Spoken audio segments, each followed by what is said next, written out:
Welcome to the Daily Bolster. Each day we welcome transformational executives to share their real-world experiences and practical advice about scaling yourself, your team, and your business. Welcome to the Daily Bolster. I'm Matt Blumberg, co-founder and CEO of Bolster, and I'm here today with Kelsey Recht.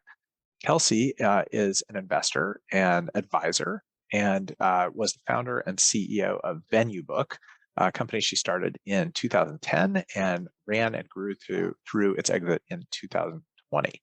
Kelsey, welcome to the Daily Bolster. Thanks for having me, Matt. Yeah, so one of the things that I've really come to appreciate about you as you and I have gotten to know each other better over the last few years is that you're really, really good at networking. And so my question to you is, why is it worth a CEO's time to build a network? And how should CEOs think about going about cultivating those relationships for the long haul? Well, there's a great saying when it comes to networks that all of your best jobs come through secondary connections. They don't come through your close network. And the reason is that usually your close network knows you too well, and the most interesting opportunities are a few steps away.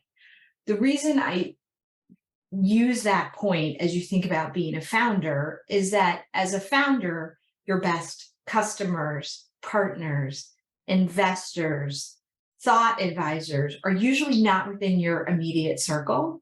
They're a few steps away.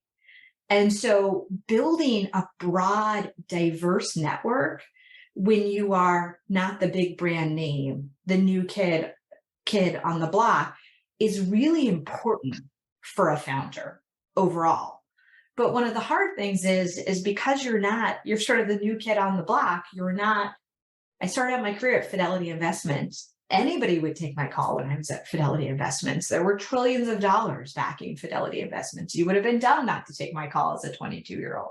Right. It doesn't work necessarily when you're the 22-year-old founder. No one's ever heard of you or the idea you're working on. Exactly. And so you have to learn how to get people to want to speak to you and spend time with you. And one of the things that I think a lot of founders, is very tough because you need customers, you need revenue, you need investors overall. These things don't appear overnight. And so sometimes as early stage founders go about to build a network, I think they go in looking only for the ask and not having a curious open mind. And the reason is that usually people who can be customers, can be partners, can be investors, probably 100 of those calls aren't going to lead to anything, but you might have 4 to 5 that lead to something.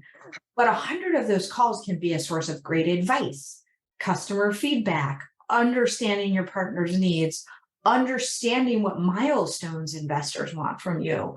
And so as I think about building a network, and I think some people think of networking as sort of a dirty word. I think of it as like very mercenary, that's not how it is. It's sort of thinking, it's all about going in and trying to talk to smart people and get good advice and good feedback.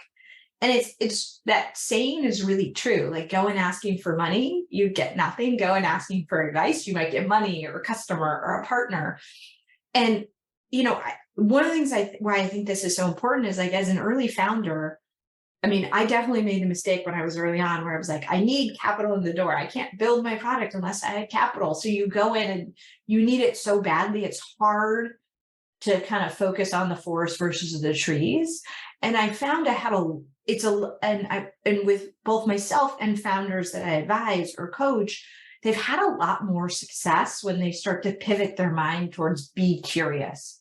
Like, what can this person offer for me? And then your downside is 30 minutes of good advice. Your upside is, revenue partners or potentially investors, as the way I see it overall.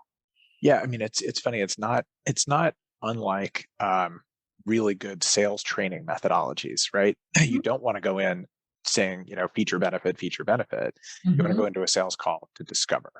You want to go into a sales call to learn. You want to go into a sales call to ask questions. You want to go into a sales call to offer your own help where your own help can come into play.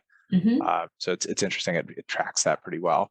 So that formula worked for you at VenueBook, continues to work for you in your career? It worked really, really, really well. And I still remember people, that was one thing the board always told me that like I did really well, where they said, how do you get to these people? And it was never like a brute force how I got to people. It was usually, I had to have 10 calls before I got to the person who had the perfect advice or was the perfect partner or the perfect customer.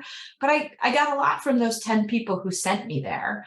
And it's always good as you're doing these calls is to say, hey, who else should I speak to? Who else do you recommend? Who do you think could give me good advice? Who has insight on this? Overall, like, can I follow up with you if I have questions? Do you prefer email? Do you prefer calls?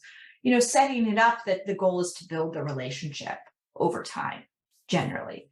Because I think what starts to happen, I actually have some interns working for me now on a bunch of other projects. And one intern just wrapped up and he was joking to me. He was like, everything we looked at, Kelsey, you would be like, I have a friend who works at a company like this. And we would just like the other intern just started laughing. And I said, you're right. And it's not intentional. It's just by being curious and like being open to talking to a lot of people over time and, continuing to cultivate those relationships over time.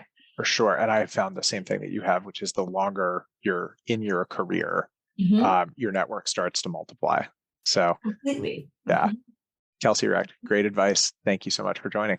Thanks for having me.